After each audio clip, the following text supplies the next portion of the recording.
Bueno, muchísimas gracias a todos por estar hoy en esta forma tan poco habitual, pero que nos estamos habituando cada día más.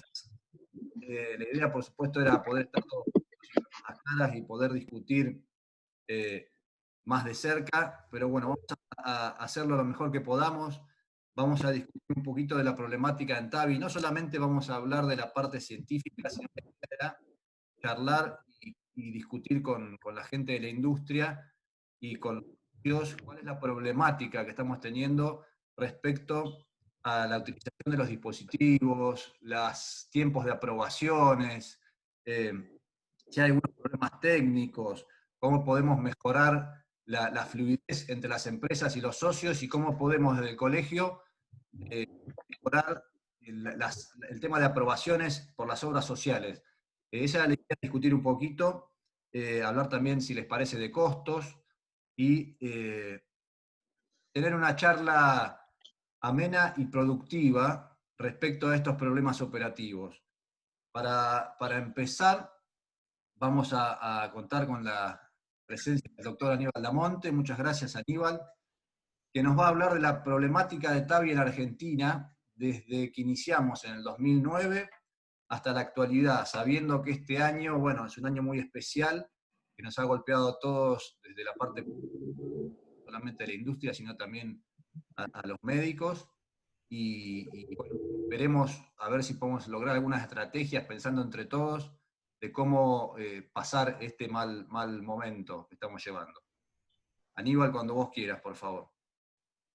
Hola, gracias Diego, buen día a todos. No sé, Lucas, primero que nada, vos que sos el que tiene el control, ¿estoy compartiendo bien la pantalla? Y ahora tiene que Hola, trabajar Aníbal. como presentador. Te interrumpo un minuto, Aníbal. La idea es, hay un chat para preguntas Ujú. y si quieren ir haciendo preguntas en el chat y si no, vamos a ir haciendo una lista, Lucas, por favor, de los que vayan levantando la mano para después poder ir charlando cuando terminemos, cuando lleguemos al momento de la discusión. Perfecto. Ok, Diego, si se está viendo bien el primer slide y luego de tu introducción, si querés empiezo esta presentación que pretendí organizarla de tal manera que sea el puntapié inicial para generar una discusión de lo que hemos transcurrido en estos 11 años y en qué lugar estamos parados. ¿Se está viendo bien? Sí, perfecto. Bárbaro. Bueno, esto fue un poco lo que se me pidió presentar, las problemáticas del TAVI en la Argentina y tal como mencionaba recién Diego, todos estuvimos muy entusiasmados cuando el 26 de marzo del año 2009 apareció en todos los medios que se había realizado un primer implante de transcatéter de válvula aórtica en el país, en el Hospital Fernández y en el lapso de 24 horas en la Fundación Favaloro, en el Instituto Cardiovascular de Buenos Aires y en el Hospital Italiano, que fueron las instituciones pioneras en esas 24 horas de realizar los primeros casos, proctorizados por el doctor Weber Grube, que nos acompañó luego a todos en nuestros pasos iniciales en esta práctica y realmente el entusiasmo de brindar una alternativa terapéutica que permitiera que los pacientes con estenosis aórtica severa, fundamentalmente sintomática e inoperables en ese momento, tuvieran una alternativa terapéutica que quebrara la evolución natural de la valvulopatía más frecuente en los pacientes ancianos, resultaba de un entusiasmo y extremadamente provocativo. Bueno, ¿qué es lo que ha pasado a lo largo de estos 11 años? ¿Cómo ha penetrado en nuestro país esta práctica? Y voy a hacer uso de esta herramienta, que es el registro voluntario del Colegio Argentino de Cardiólogos e Intervencionistas, que si bien no refleja el 100% de la totalidad de las intervenciones, ya que al ser un registro voluntario y no ser obligatorio por parte de las autoridades sanitarias, obviamente refleja parte de nuestra práctica, pero específicamente en TAVI, los centros de mayor volumen están participando todos. Si nosotros vemos en la columna de la izquierda y remarcado en rojo. En el año 2007 obviamente no había implante valvular transcatéter, 2008 tampoco, en el año 2009 se realizaron 10 y progresivamente el número reportado fue incrementándose fundamentalmente cuando nos acercamos a los años 2016, 2017 y 2018. Que esto fue lo último presentado del Registro Nacional de Procedimientos durante el Congreso Casi Pilar por el doctor Omar Santaera. Si vemos en el gráfico de la derecha, en naranja vemos el crecimiento dentro del tratamiento de las valvulopatías por vía transcatéter, el crecimiento del TAVI a lo largo de 2 años. Vemos cómo realmente esta curva es de un crecimiento exponencial, reflejando la adaptación de esta alternativa terapéutica a lo largo y a lo ancho de nuestro país. En el año 2018, 140 de los aproximadamente 350 centros de hemodinamia en la Argentina reportaron sus resultados y vemos 715. Hasta acá se escucha bien y se sigue bien, no hay delay. Está muy bien. Perfecto, Doc. Bárbaro. Si vemos extraoficialmente, porque el registro de procedimientos 2019 está siendo reclutado, pero gracias a la generosidad de las 4 empresas que comercializan TAVI en la Argentina, pude obtener este número. En el año 2019 se implantaron 1.104, se realizaron 1.104 procedimientos de TAVI en nuestro país, es decir, que este crecimiento parecería ser que va a seguir demostrándose claramente. Esto, sin embargo, en una población de 45 millones de habitantes, representa 22 implantes valvular transcatéter por millón de habitantes. Esto es poco, esto es mucho, las curvas nos entusiasman por el crecimiento exponencial, pero sin dudas esta penetración es extremadamente baja. Trataremos de analizar posteriormente cuáles son las causas de esto. Estoy tratando de avanzar la diapositiva. Ahí pude avanzarla. Cuando analizamos el registro voluntario de procedimientos CASI, nos encontramos con una realidad que vamos a compartir con otros países de Latinoamérica. Esto no es propio de la Argentina, sino que también ocurre en otros países como por ejemplo Brasil. Del año 2018, de 140 centros que reportaron sus resultados, 83 centros informaron haber realizado implante valvular transcatéter, es decir, un 55% de los centros participantes en el registro. Pero fíjense ustedes que 48 centros reportaron haber realizado menos de 5 procedimientos en un año, 16 centros entre 6 y 10 procedimientos en un año, 8 centros entre 11 y 20 procedimientos en un año, solo 9 centros más de 20 y hasta 40 procedimientos en un año, y solo 2 centros más de 41 procedimientos en un año. Es decir, que el número de procedimientos por centro en nuestro país es bajo. Como les mencionaba recién, esto es consistente con lo que ocurre en Brasil. En esta editorial que escribió el año pasado para la revista de la Asociación Médica Brasileña, el doctor Fabio Sandoli de Brito Jr., admitió que aproximadamente 2.000 TAVIs, para una población de 200 millones de habitantes, se realizarían en el Brasil, es decir, el doble de procedimientos de TAVI que en 2019 en la Argentina. Sin embargo, este número representa 10 TAVIs por millón de habitantes. Y al igual que lo que nos ocurre a nosotros cuando comparamos la penetración de la práctica, 22 TAVI por millón de habitantes en Argentina, 10 TAVI por millón de habitantes en Brasil, esta es una penetración extremadamente baja comparada con Europa o los Estados Unidos, donde se dan entre 100 y 150 TAVI por millón de habitantes.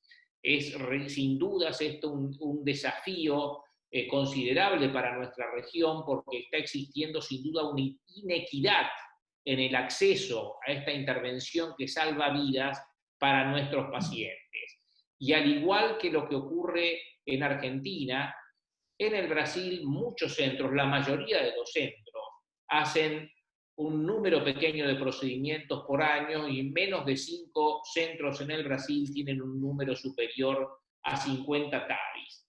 Cuando nosotros vemos esta realidad de la penetración de la práctica en nuestro país, que significa una de las dificultades que tenemos, y también en nuestra región, en relación a la penetración en el resto del mundo, fíjense ustedes, este planiferio que intenta graficar la expansión del implante valvular aórtica transcatéter a lo largo y a lo ancho del mundo y que fue publicado en el European Heart Journal en el año 2018. Vemos en gris los países que tienen menos de un TAVI por millón de habitantes, entre 1 y 10 en un color celeste, y nuestra región está generalizada en eso. Realmente el número nuestro, creo que probablemente esto que está sacado de una encuesta de una empresa consultora que es Viva Medical no tenga el dato real para la Argentina, porque lo que yo acabo de mencionar es de 22 TAVI por millón de habitantes. De todas maneras pasaríamos del celeste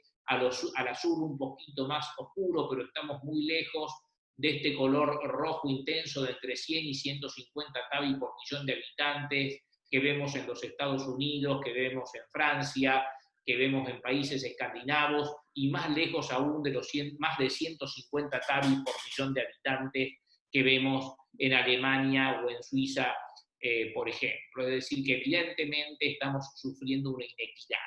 Por otra parte, es real que las autoridades sanitarias no han tomado, a pesar de la evidencia creciente y consistente a lo largo de todo el espectro de riesgo quirúrgico de los pacientes con estenosis aórtica severa sintomática, no han tomado una postura a favor de permitir el acceso del TAVI a los pacientes con estenosis aórtica severa y sintomática en nuestro país, y muy por el contrario, a través de esta Comisión Nacional de Evaluación de Tecnologías de Salud, en noviembre del año pasado, se realizó una publicación que recomendó, como ven marcado en rojo, la realización del TAVI solamente para los pacientes inoperables, no recomendando la realización del TAVI para el resto de los grupos del riesgo. Es decir, que esto es claramente otra de las dificultades. La falta de reconocimiento por las autoridades sanitarias de la implicancia y de la relevancia clínica de la práctica es otra de las autoridades que estamos enfrentando en conjunto, los médicos y la industria. Obviamente que ante este documento que tiene múltiples falencias, el colegio salió inmediatamente a dar una respuesta, y fíjense ustedes que el 8 de diciembre, a través de nuestra oficina de prensa, esto se divulgó en todos los medios, y pongo quizás donde mayor impacto tuvo, que fue en el diario Clarín, donde claramente el colegio dejó asentado que esta definición de Conetec estaba atrasando por lo menos en 10 años la indicación de la práctica, y que esto era algo que el colegio rechazaba de manera absoluta. Obviamente que más allá de llegar a la población general a través de la difusión, a través de la prensa, también tuvimos oportunidad de realizar un análisis científico muy pormenorizado de todas las falencias de la metodología que utilizó Conetec, y tuvimos la oportunidad de publicar nuestra posición en la revista argentina de cardiología en la edición, el segundo número del año 2020, donde sentamos claramente cuál era nuestra posición y la discrepancia absoluta que tenemos desde el CASI con ETEC, y realmente no hemos visto que esto haya sido hasta el momento vinculante con respecto a las autorizaciones, por lo menos hasta antes de la pandemia. Otra de las dificultades que hemos encontrado es que es imprescindible tener un registro que, más allá de la evidencia de los ensayos clínicos, muestre cuál es la realidad del TAVI en nuestro país. No solamente los datos de cuántos centros lo realizan y qué volumen de procedimientos, sino tener un registro que le muestre a las autoridades sanitarias, a los financiadores de salud, a los auditores, a los prestadores y a los pacientes qué resultados tenemos, y si bien inicialmente hubo desde el CASI una voluntad y una convocatoria amplia para llevar adelante un registro, lamentablemente este registro, cuya última presentación se realizó en el TCT del año 2014, por diferentes motivos que no tienen lugar comentarlo en este momento, no siguió avanzando. Y ese debo admitir que es un punto débil que debemos corregir, porque sin información propia no tenemos los instrumentos necesarios como para lograr imponer y expandir la indicación de la práctica en nuestro país. En base a esto, yo podría resumir que las problemáticas del TAVI en Argentina son, por un lado, la escasa penetración de la práctica en relación a otras regiones, a pesar del fuerte cuerpo de evidencia clínica que han surgido en múltiples ensayos clínicos que todos conocemos. Que existe un escaso reconocimiento por parte de las autoridades sanitarias del impacto clínico del TAVI, que en nuestro país numerosos centros a lo largo y a lo ancho del país realizan la intervención, pero con la mayoría con un escaso volumen de procedimientos, que existe una ausencia de datos propios que reflejen los resultados clínicos del TAVI a nivel nacional. Diferentes instituciones presentan y publican sus resultados, eso es útil para sus médicos derivantes, quizás para las obras sociales con las que trabajan, pero para tener un impacto a nivel país necesitamos tener datos globales. Y obviamente otra de las problemáticas del TAVI en la Argentina es el costo de los dispositivos, que evidentemente gravados por los impuestos a la importación y otros impuestos en nuestro país, limitan su utilización. Creo yo que, visto estas dificultades y estas limitaciones, tenemos que ver qué desafíos tenemos por delante y sin duda instrumentar las herramientas que faciliten el acceso del TAVI a un número de pacientes significativamente mayor es el desafío principal.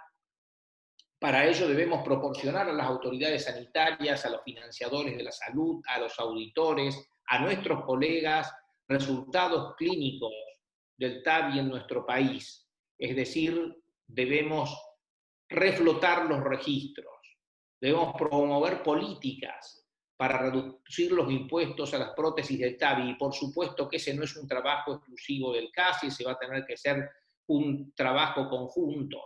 Y debemos concientizar, por otra parte, porque los análisis de costos en nuestro país son muy difíciles, hay muy poca gente que hace análisis serios de costos, a mi entender, y cuando Conetec considera que TAVI es una práctica costosa, no tiene en cuenta los costos, no tiene en cuenta los resultados de la cirugía de reemplazo valvular aórtico a nivel global en la Argentina, pero por otra parte no tiene en cuenta los costos asociados como internaciones prolongadas en la cirugía de reemplazo valvular aórtico, rehabilitación cardiovascular y reinternaciones.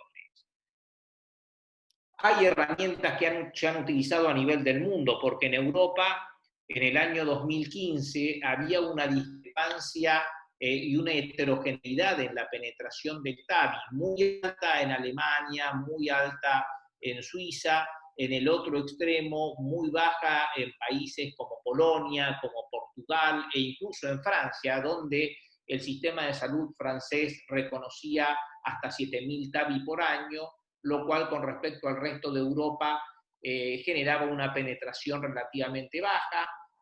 Bueno, el EAPSI, tal como tuvo la iniciativa Stand for Life, para permitir el acceso de más pacientes a una revascularización precoz y efectiva del infarto agudo de miocardio, desarrolló en el año 2015 la estrategia y la iniciativa Valve for Life para ayudar a estos pacientes.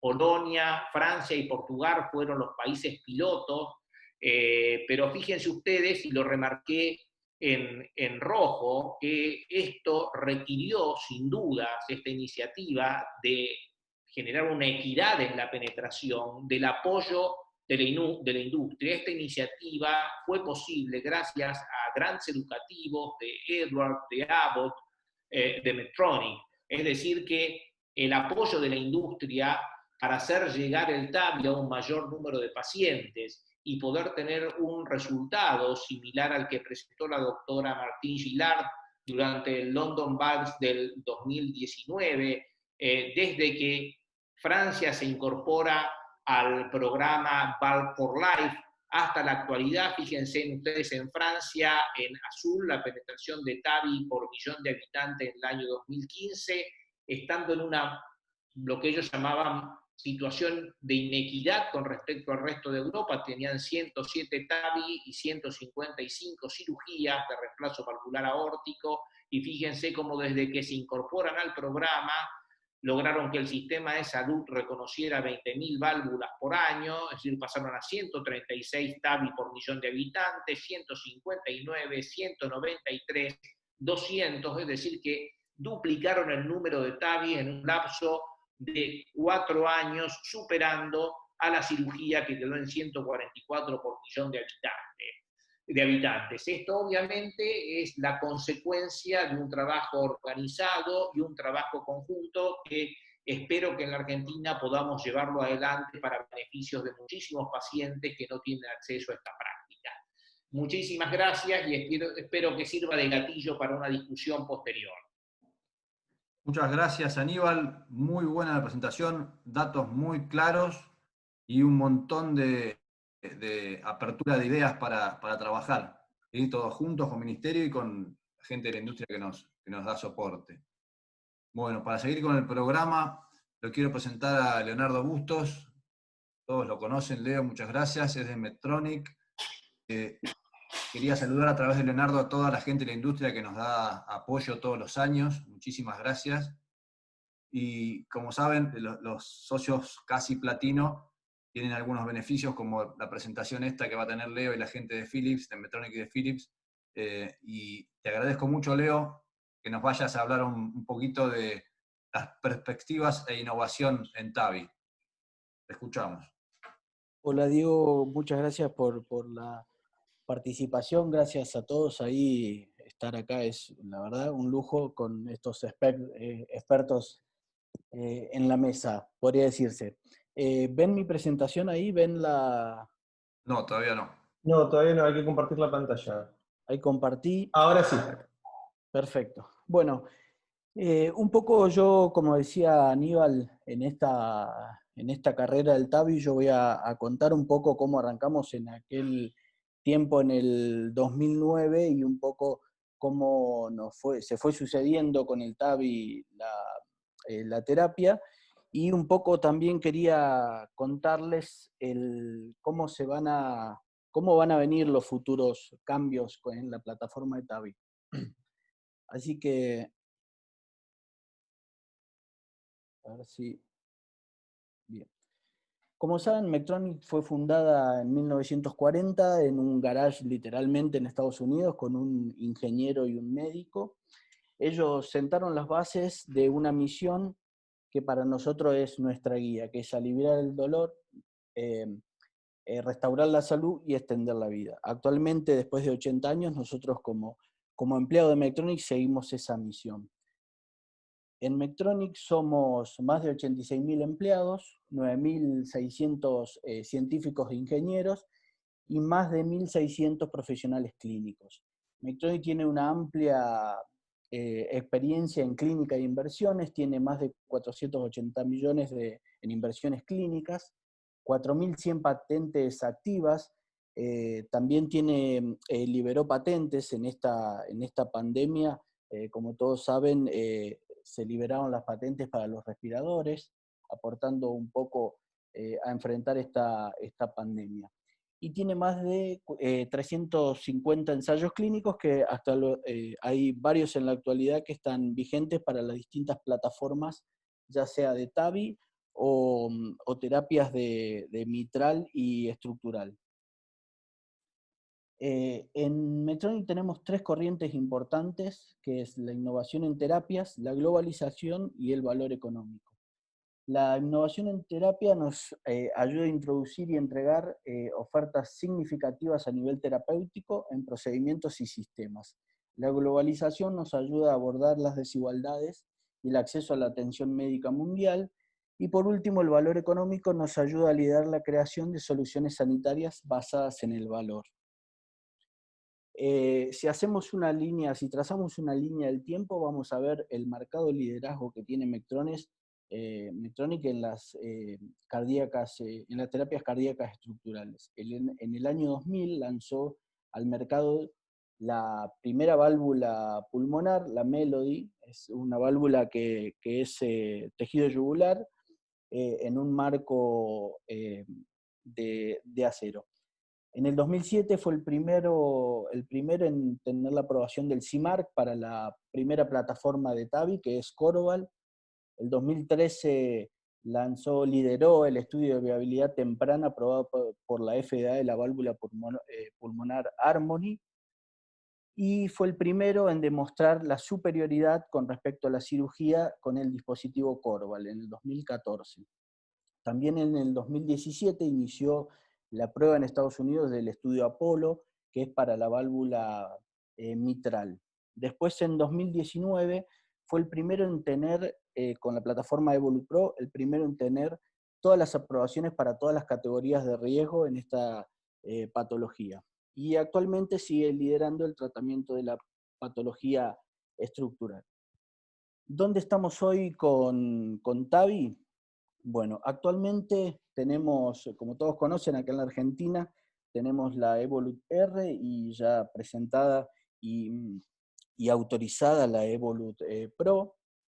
Esta plataforma ya tiene una marcada superioridad hemodinámica con su construcción de válvula supraanular, y en el mundo ya llevan más de 200.000 pacientes tratados. La innovación de esta plataforma es coherente y significativa.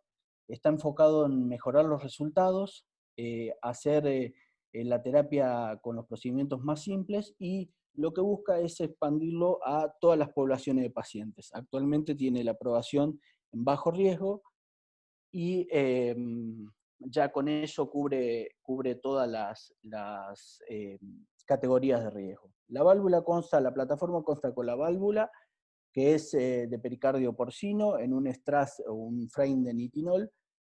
Para Evolut R la plataforma no tiene pollera, y para Evolut Pro tiene una pollera que reduce el leak paravalvular. Los sistemas de liberación y los accesorios como la guía Confida y demás. E introductores si se necesitan. Ahí no está pasando. Ahí está. ¿Qué viene después en la plataforma Evolut R en el futuro? Nos vamos a encontrar ahora actualmente en el mundo, se lanzó la Evolut Pro Plus, que lo que hace es extiende el rango en todas las válvulas de pericardio externo, de la pollera de pericardio, tanto sea para la válvula 23, 26, 29 y 34. O sea que vamos a tener, en todos los perfiles de entrega, vamos a tener esa pollera para reducir el leak paravalvular. Y implementa también perfiles de entrega más pequeños para reducir el riesgo de complicaciones vasculares. Estos perfiles actualmente hoy tenemos para la válvula 23, 26 y 29. En Evolut R tenemos catéteres de 14 French, y para la válvula de 34 tenemos catéteres de 16 French. Con la suma de la pollera, lo que hacemos es todos los rangos de válvula en Evolut Pro tienen catéteres de 16 French. Evolut Pro Plus lo que hace, nos permite bajar el rango de las válvulas 23, 26 y 29 a 14 French, y solamente dejar la 34 en 16 French. El sistema de entrega también cambia, es un sistema compuesto que tiene una vaina interna de PTFE, lo que tiene una menor fricción a la hora de liberación, es un poco más controlada la liberación del dispositivo, y tiene un marco, una cápsula de nitinol que lo hace más segura al atravesarlo por las anatomías. Esto lo que proporciona es 4 veces menor fricción del sistema. lo que permite un perfil de suministro más bajo, que era lo que hablábamos de bajar el perfil de 14 y 16, y reduce el riesgo de complicaciones vasculares. Actualmente tenemos en la Argentina, está aprobado Evolut Pro, estamos utilizando en muchos centros y quizás ustedes, muchos de ustedes la están utilizando. ProPlus se va a presentar dentro de poco y vamos a ingresar, estamos esperando las aprobaciones.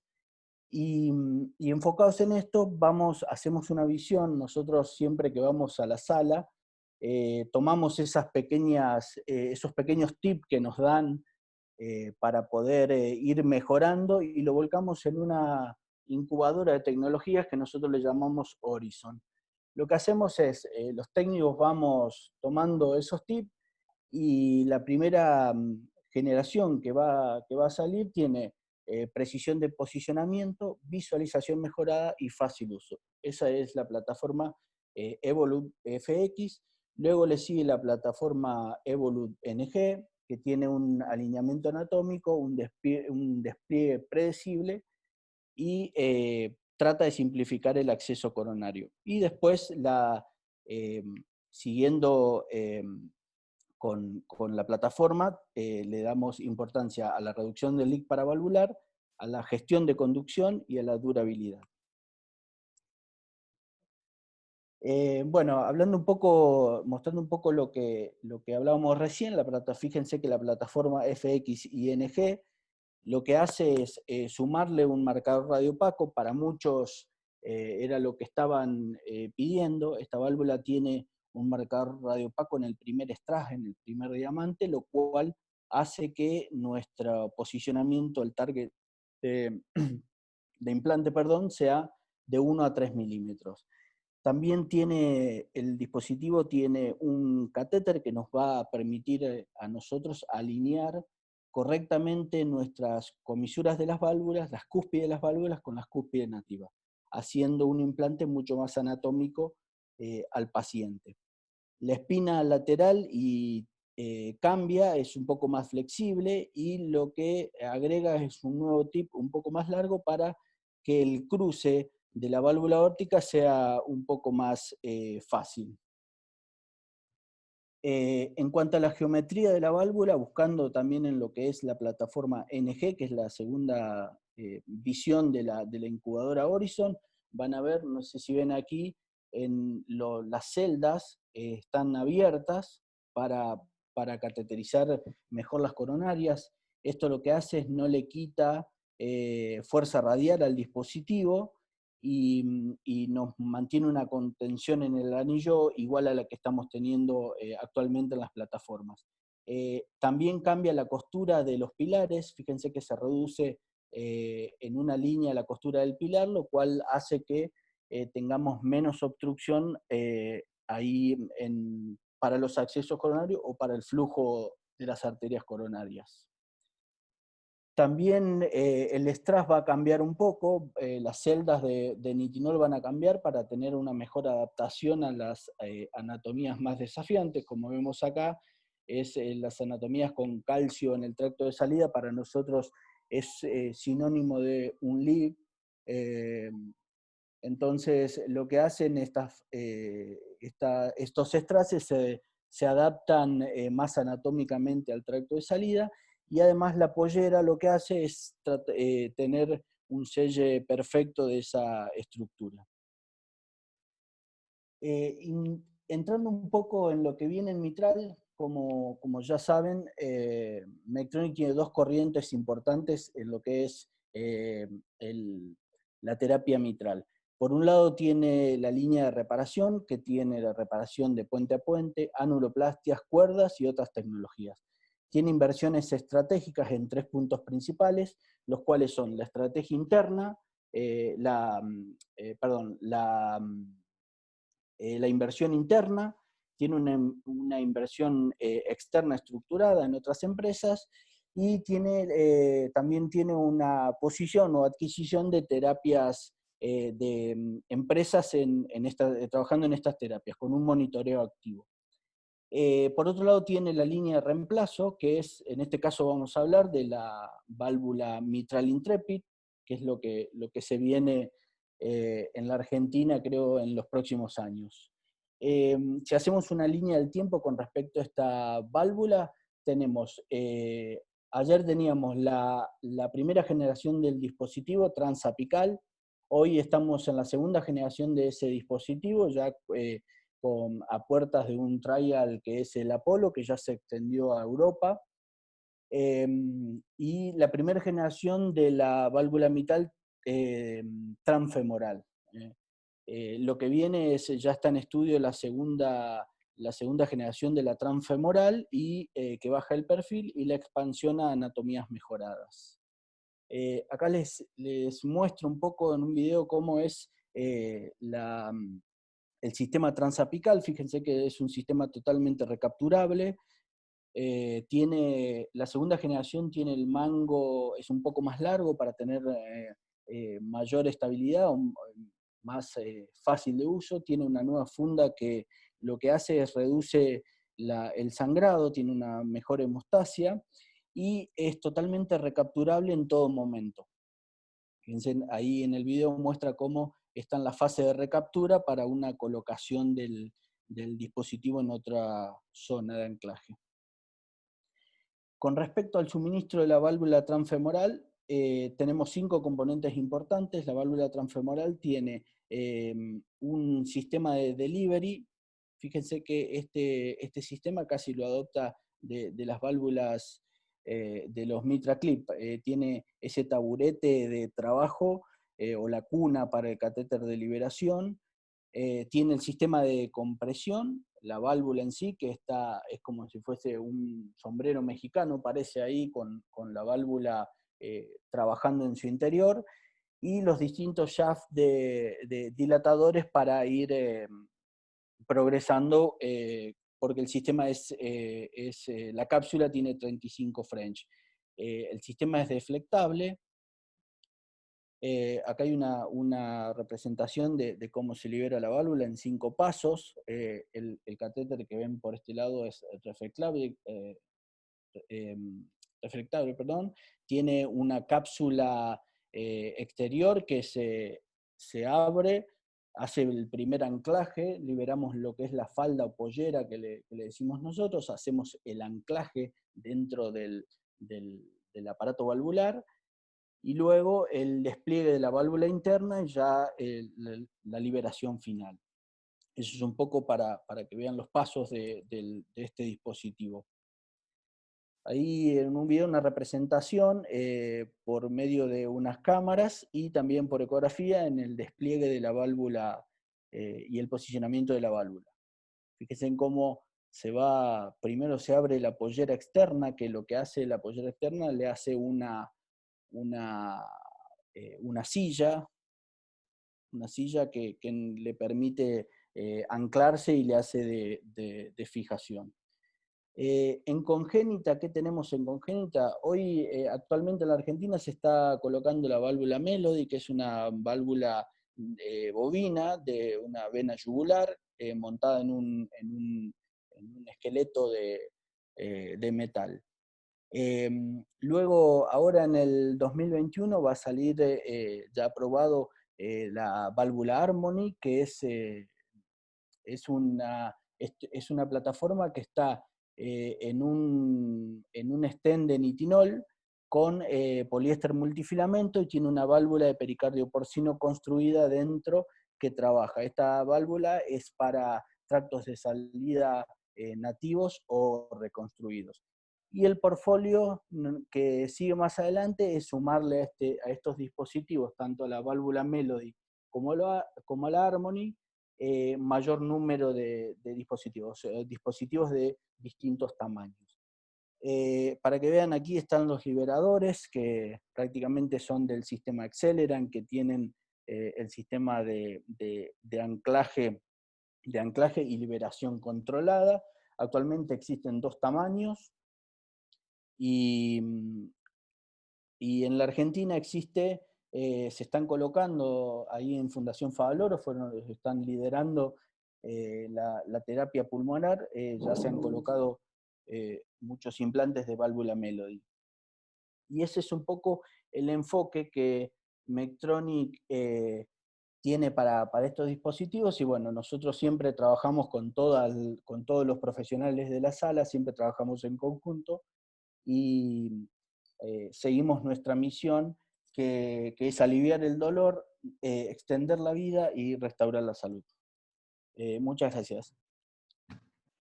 Muchas gracias, Leo. Muy, muy interesante ver cómo las empresas trabajan y proyectan a futuro los distintos dispositivos para mejoras, y teniendo en cuenta siempre la solicitud de la gente que lo usa, ¿no? De los implantadores.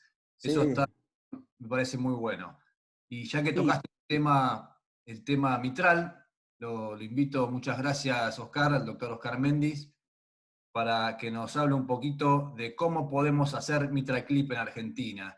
No solamente desde el punto de vista económico, que es creo uno de los más importantes, sino desde la estrategia para encontrar pacientes y para evaluarlos, que no es un tema menor. Muchísimas gracias, Cacho. Gracias, Oscar. Buenos días. ¿Me escuchan bien, Diego? Sí, se escucha bien. Perfecto. Bueno, perfecto. Muchas gracias por la invitación. El tema es interesante y complejo. Voy a tratar de resumir un poco en los próximos minutos mi visión. Indudablemente no tengo la solución. Si alguno la espera para el final, le diría ya se va a poder levantar e ir, pero espero convencerlos al menos de qué es lo que podemos hacer para avanzar en esto. Por supuesto que cuando hablamos de MitraClip en la Argentina parece una cosa bastante difícil, es casi una misión imposible en un país que tenía muchos problemas, que encima le cayó ahora un problema adicional, como a todos lados, que es la pandemia, y entonces un poco es ver si podemos vencer eso que parece imposible.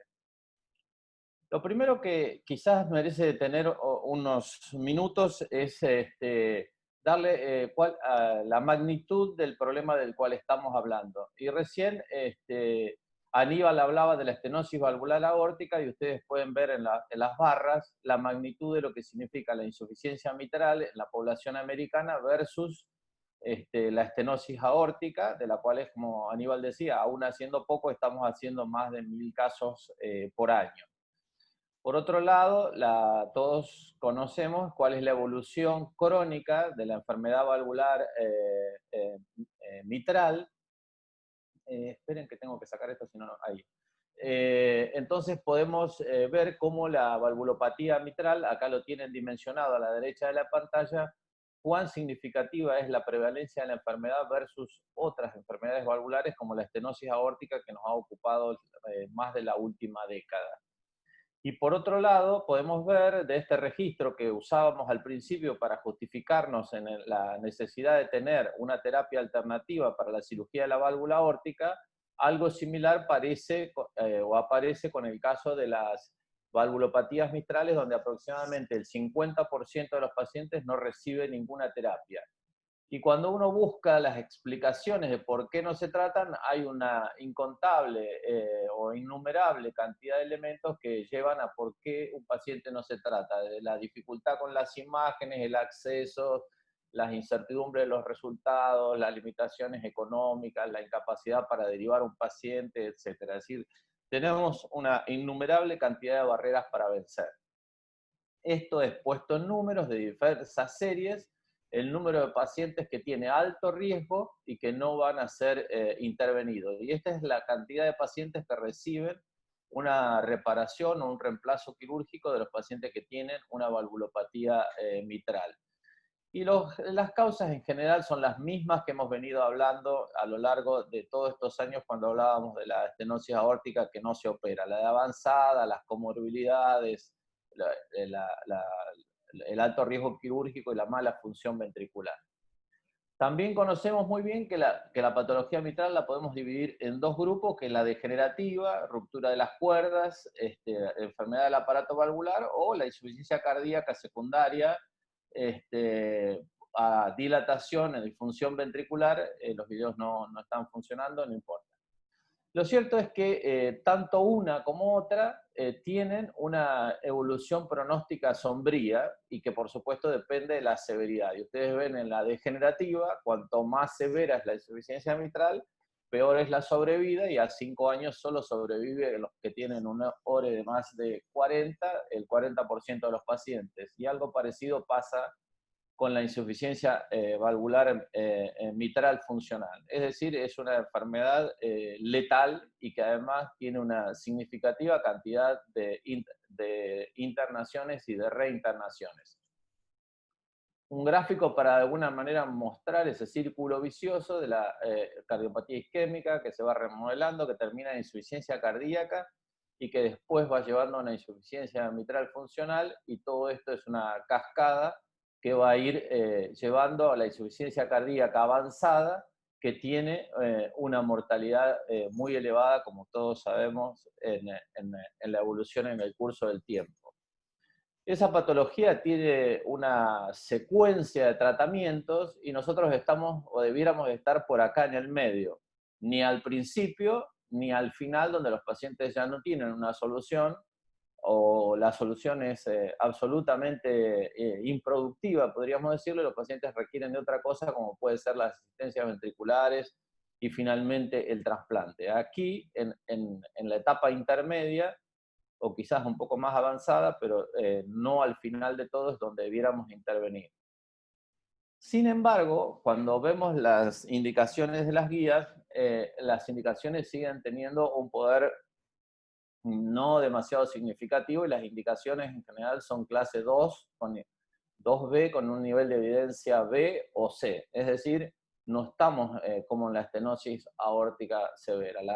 El tratamiento médico sigue siendo, en la insuficiencia cardíaca, de acuerdo a las guías, lo principal, y luego el resto de las terapias, como puede ser la terapia de resincronización, y posteriormente se incorporaría la reparación edge-to-edge, que es lo que estamos hablando. Esto es puesto en una especie de escalera, donde vamos subiendo desde los factores de riesgo hasta los inhibidores de la enzima de conversión, etcétera, y por aquí, antes de llegar a los pulsos dinotrópicos y al trasplante, por supuesto, debiera estar la reparación valvular mitral. Aquí es puesto de otra manera cuál es el nivel de indicación, que para tanto las guías americanas como las guías europeas son indicaciones clase 2B. Sin embargo, cuando uno mira todos esos tratamientos y ve el número necesario de tratar para salvar una vida, uno puede ver, de acuerdo, por ejemplo, al último estudio randomizado, como es el COAP, que el número necesario de tratar a 2 años es mucho menor que muchos de los otros tratamientos, en el caso de estos medicamentosos, inclusive los mejores o los últimos, como el Entresto, que tienen el número necesario de tratar de 36 y un número de reinternaciones que no está considerado acá, pero que es bastante más alto. Entonces, ahí tenemos un problema médico, tenemos una necesidad insatisfecha, o una necesidad que no la hemos logrado resolver. Entonces tenemos una terapia de la cual tenemos que preguntarnos y respondernos a algunas cosas. Por ejemplo, ¿cuál es la complejidad del tratamiento? Sabemos que es complejo, que se necesita experiencia y volumen. Nos tenemos que preguntar acerca de la seguridad de ese tratamiento, de ese dispositivo, y después de la eficacia, a través de estos puntos que para todos ellos les preparé una serie de diapositivas, pero que las vamos a pasar rápido porque en realidad son de alguna manera resumibles. Vayamos a las cosas duras. Empecemos por la sobrevida.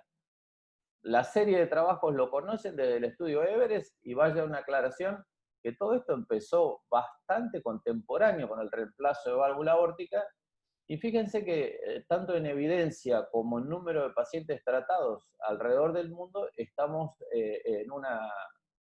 digamos como que las curvas se separaron en el curso del tiempo, y hay una evidencia muchísimo menor y un número de pacientes, por supuesto, muchísimo menor con esta terapia que con el reemplazo valvular aórtico, y quizás algunas explicaciones las vamos a encontrar en el curso de la presentación.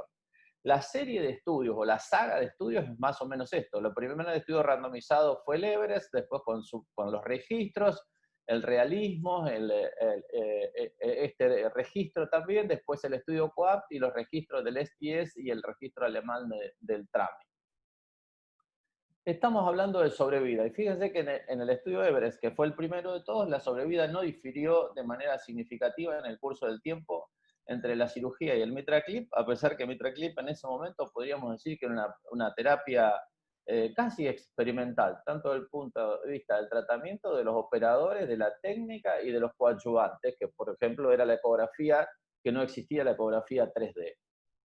En el Everest, en el registro de alto riesgo, podemos ver que la mortalidad en el curso del tiempo, a pesar del tratamiento, sigue siendo alta. Y eso es un dato que yo creo que ha influenciado a la hora de por qué no se han tratado tantos pacientes en el curso del tiempo. Y acá pasa lo mismo, estos son los pacientes de no alto riesgo. Podemos ver que en el curso del tiempo, a los 5 años, la mortalidad es de casi el 40 o el 50% de los pacientes.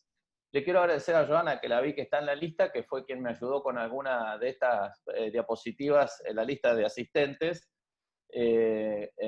con alguna de estas diapositivas. En el registro del realismo pasa más o menos lo mismo, y a 5 años ustedes pueden ver que la sobrevida está en alrededor del 30 o 40%, es decir, una mortalidad muy significativa en todos estos pacientes.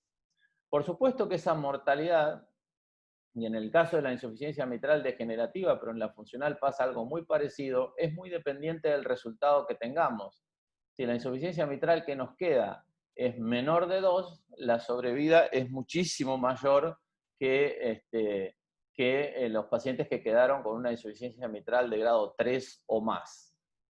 En el estudio COAPT, que quizás fue al que nosotros nos aferramos un poco, quizás por afinidad con la terapia y quizás por el diseño del estudio y con la precisión con la cual se lo condujo y se lo llevó a cabo, podemos ver, siguiendo con el tema mortalidad, una reducción muy significativa de la mortalidad a 2 años, con las curvas que, en teoría, parecen ir divergiendo en el curso del tiempo, y con un número necesario de tratar de 24 pacientes. Ese número necesario de tratar es bastante menor que, por ejemplo, la diálisis crónica en un paciente con insuficiencia renal crónica, y nadie duda de dializar a un paciente. En el registro del TVT, algo parecido, una reducción significativa de los pacientes con insuficiencia mitral funcional o degenerativa en el curso del tiempo, en un seguimiento al año. Es decir, hablando de sobrevida y mortalidad, la terapia parece tener un impacto muy beneficioso. En el registro alemán, lo mismo. Los pacientes en el seguimiento tuvieron una mortalidad en el curso del tiempo, en este caso lo expresan como mortalidad, alrededor del 40%, en teoría menor a la mortalidad esperada. Entonces, para resumir una serie de diapositivas, que ustedes después la pueden ver, porque lo compartí con Carolina, en principio la terapia tiene impacto sobre la mortalidad. Creo que me salté una, que es la del estudio francés, que no demostró una cosa significativa de mortalidad. Mejora de la calidad de vida, acá hay de vuelta, volvemos a la serie de estudios, y en todos ellos vamos a ver, tanto a 30 días como a 2 años, cambios significativos en la mortalidad, en la calidad de vida. Este es el estudio Everest en los pacientes de alto riesgo, las barras, las curvas, todo muestran mejoría de la calidad de vida. Acá son, de nuevo, en el estudio randomizado del COAPT, acá lo pueden ver en la diapositiva a la derecha abajo, cómo son los cambios en la clase canadiense de calidad, o en el cuestionario en el seguimiento, en este caso es a 12 meses, de la calidad de vida que mejora con esta terapia de reparación de la válvula mitral. El otro punto que podemos ver y medir, algo que tiene que ver con la calidad de vida, es cómo mejora la clase funcional y el test de caminata a 6 minutos, los mismos estudios. Acá vemos cómo la caminata mejora a los 5 años, la clase funcional, la mayoría están en clase funcional 1 o 2, en la clase 3-4, que estaba la mayoría antes del tratamiento, son muy pocos en el seguimiento de 5 años, solo el 20% de los pacientes, y vuelvo a insistirles en este estudio que es bastante viejo, que es el Everest. Lo mismo acá, a 5 años, en los pacientes de alto riesgo, las paso rápido para no aburrirlos con números que conocen, las funcionales o las degenerativas, en todos, 95 y casi 100% de los pacientes están en clase funcional 1 o 2, en el registro del realismo, el 89% de los pacientes a 5 años, en las degenerativas o en las funcionales el 80%, un poco menos, que están en clase funcional 1 o 2, aquí es en este otro registro de insuficiencia mitral degenerativa a 5 años, casi el 80%, y en el estudio COAP vemos de vuelta una mejoría significativa a 12 meses, en este caso, en el test de caminata de los 6 minutos. Y acá en el registro TRAMI, que es el registro alemán. La otra cosa que nos podemos preguntar, si hablamos de mortalidad, hablamos de la capacidad funcional, hablamos del test de caminata, es cuál es la tasa de reintervenciones que tiene este tratamiento que queremos realizarle a un paciente. Y acá vemos del primer estudio Everest, la tasa de reintervenciones fue diferente con respecto a la cirugía, pero en este caso fue bastante al principio, es decir, eran los pacientes que no quedaban bien y que requerían de otro tratamiento, pero luego eso se estabilizaba en el curso del tiempo. Y cuando uno mira en los pacientes de alto riesgo, la tasa de reintervenciones no fue tan alta, la conversión fue del 2% en los diferentes grupos hacia cirugía o una terapia adicional. 2 y 2 son 4%. Por ciento del total de pacientes que requirieron una reintervención. Y acá lo mismo, digamos, qué necesidad de pacientes que vayan a cirugía, en las funcionales fueron el 10%, en las degenerativas el 10%, entre 1 y 5 años se agregó un 2 y un 9%. Ya estamos hablando de alrededor de un 15% de reintervenciones. Algo parecido para el realismo en los pacientes de alto riesgo. En esto que es de enfermedad degenerativa, de nuevo, 3 y 2 son 5% de reintervenciones al año, y en el caso del estudio COAP, acá podemos ver que para la terapia médica se reintervino el 9% de los pacientes, y para el MitraClip el 4% de los pacientes, de los cuales un nuevo MitraClip fue la gran mayoría, casi 3.7, y solo el 0,4% de los pacientes requirió una cirugía en el curso del tiempo. En el registro del TBT podemos ver de nuevo que el número de repeticiones fue del 6% al año. Un número relativamente bajo, sobre todo si uno considera otras patologías. La tasa de reintervenciones, por ejemplo, en un diabético que le hacemos angioplastia en múltiples vasos. Y esto es en el registro alemán, la tasa de reintervenciones, que de nuevo rehospitalizaciones y reintervenciones, que fue el 12%.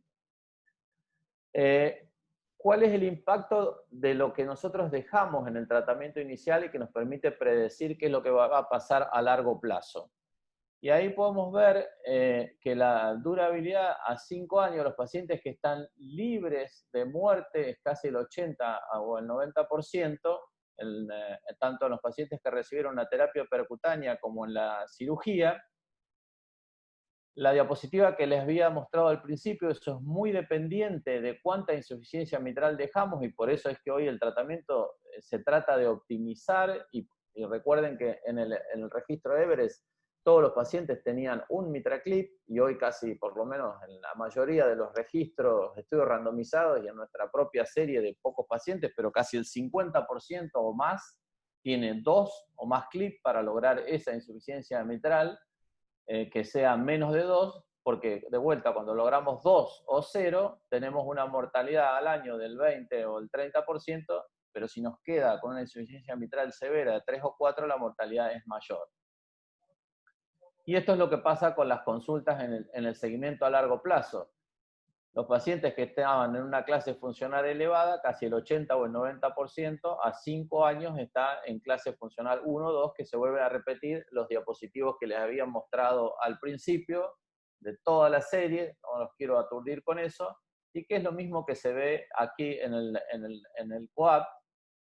A 24 meses los que están en clase funcional 1 o 2 representa aproximadamente más de un 90% de los pacientes y bastante menos, un 40%, 30-40% de la terapia médica. Lo mismo sucede con el registro alemán y lo mismo sucede con el registro del TBT, que tiene 90% de los pacientes que quedaron con insuficiencia mitral de menos de 2 están en clase 1 o 2. Entonces, para no extenderme, yo diría que es muy importante tener un resumen mental de lo que estamos hablando, de la evidencia que está, que existe, pero por supuesto hay que ser consciente que no tiene la solidez de lo que estaba hablando Aníbal antes, que es la terapia de reparación de la válvula aórtica por cateterismo. Debemos formar un equipo, como en otras cosas, y en esto es muy importante porque necesitamos de la participación de la gente que está dedicada a la insuficiencia cardíaca, que son probablemente los que más pacientes nos van a derivar y son los que vamos a necesitar para seguir el tratamiento de estos pacientes, porque no los curamos, o sea, no es un paciente de estenosis aórtica que le sacamos la estenosis aórtica y el paciente vuelve casi a un estadio basal. Debemos tener equipos, equipo significa humanos siempre adelante, pero equipamiento tecnológico también, en especial equipamiento para realizar buena ecografía transesofágica, y personal especializado en esas imágenes para la interpretación y la guía de los procedimientos. Debemos lograr un entrenamiento que está siendo muy dificultoso por el número bajo de procedimientos. Imagínense si la problemática que mostraba Aníbal con más de 1000 procedimientos por año, esto llevado a algo que se hace en 20 o 30 casos por año. Entonces, debiéramos tener quizás pocos centros con mayor volumen, cosa que hoy no se está logrando. Y por supuesto, en el medio de todo esto tenemos que rogar que este país no desaparezca para que podamos seguir haciendo esta terapia. Muchas gracias. Muchas gracias, Cacho. Evidentemente, con toda la información esta que nos diste, estamos subtratando la patología ampliamente, no solamente en Argentina, sino en todo el mundo. Y me parece que más allá del problema económico, como vos bien decías, es un problema de decisión de tratar. Los cardiólogos clínicos tal vez esperan mucho para el tratamiento de esta patología y es una patología que se pasa de tratamiento muy rápido. Por ahí creo que habría que trabajar en forma conjunta con la asociación, con la Sociedad de Cardiología y con la Federación, con SAC y FAC, para darle más empuje a MitralClip, ya que es una técnica con muy, muy buenos resultados, y ver cómo podemos hacer con la gente de la industria para intentar, aunque sea, bajar un poco los costos para no tener tanto problema al momento de las aprobaciones. Pero con eso yo no quise entrar en la disquisición de qué pacientes y de cuánto, porque en realidad el tema era un poco otro y en realidad yo solo quise justificar la evidencia que tenemos, porque después entra la cosa de la futilidad y toda esa historia que tiene que ver y que todo el mundo puede ir a buscar y leer, que es lo de la insuficiencia mitral proporcionada y desproporcionada. Que hay unos gráficos muy interesantes y que tienen que ver, para decirlo de manera clara, concisa y concreta, de por qué un estudio como el MITRA-FR dio negativo, es porque se trataron insuficiencias mitrales no tan severas con ventrículos muy dilatados, muy severos. O sea, nosotros podemos tratar una insuficiencia mitral muy severa, y el ejemplo más paradigmático, por ejemplo, puede ser una ruptura en una cuerda de un paciente que tiene un ventrículo conservado, que si le reparase esa insuficiencia mitral, ese sí es un paciente que casi volvería a ser como el de la estenosis aórtica a un estadio basal. Diferente es un paciente que tiene un ORE no tan significativo, que tiene un diámetro ventricular de 7,5 y una fracción de eyección de 20, que vos le corregís, ese ventrículo se va a seguir dilatando y es probable que dentro de un tiempo vuelva a tener insuficiencia y que el beneficio que logres va a existir, pero no tanto. Y la otra cosa que para el justificativo es cuando uno dice que disminuye la mortalidad y disminuye las internaciones. Yo soy del campo y me como las heces, pero el español lo uso bastante bien. Quiere decir disminuye, no elimina. O sea, el 30 o el 40% de los pacientes igual se va a reinternar al menos una vez. Bien. Muchas gracias, Oscar. Bueno, seguimos con el doctor Alejandro Peirone. Muchas gracias, Alejandro, por participar. La idea es hablar del estado actual del implante valvular pulmonar, que está creciendo lento, pero creciendo, y que no es una patología solamente pediátrica, como nos va a mostrar Alejandro. Muchísimas gracias. Te escuchamos.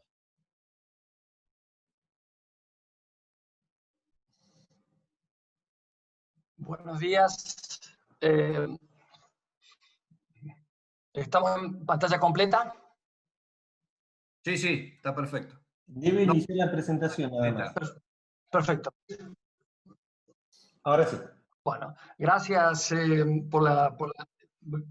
muchas gracias por la invitación, especialmente a Diego y a Martí Cisneros, como así también a Aníbal, por la oportunidad que nos dan para compartir nuestra experiencia con implante de válvula pulmonar en Argentina. Nosotros sabemos, esta charla la voy a dividir en dos partes. Una parte científica estricta y otra una parte operativa, para ver la penetración y discutir un poco por qué esta técnica ha tardado tanto y va tan lentamente propagándose en el país. Sabemos que la insuficiencia pulmonar y la estenosis pulmonar es inevitable luego de la colocación de un homoinjerto o de un parche en tracto de salida. Sabemos que la incidencia de estas complicaciones son aproximadamente entre el 60 y el 90% de los pacientes en el futuro. Eso hace que los pacientes reduzcan su clase funcional, que haya una dilatación e hipertrofia del ventrículo derecho, disfunción ventricular, se produzcan arritmias, sobre todo taquicardias ventriculares, y esto puede llevar a la muerte súbita. Por lo tanto, esto está establecido y sabemos que nos estamos enfrentando con estos problemas.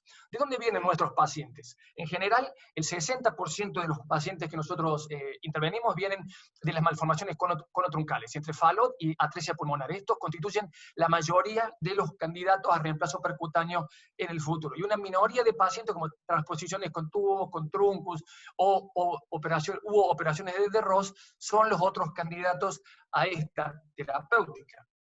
Ahora, si sabemos que el 20.1% de todas las cardiopatías congénitas son malformaciones conotruncales, tenemos que saber, para enfrentarlos a ellos, que la mayoría son tetralogía de Fallot, que ellos se presentan en dos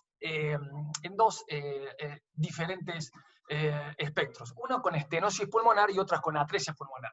Las que se presentan con estenosis pulmonar van a cirugía correctiva y en general se le coloca un conducto o un parche transanular. Y a aquellas que tienen atresia pulmonares se le conduca un homoinjerto o un tubo entre BD y AP.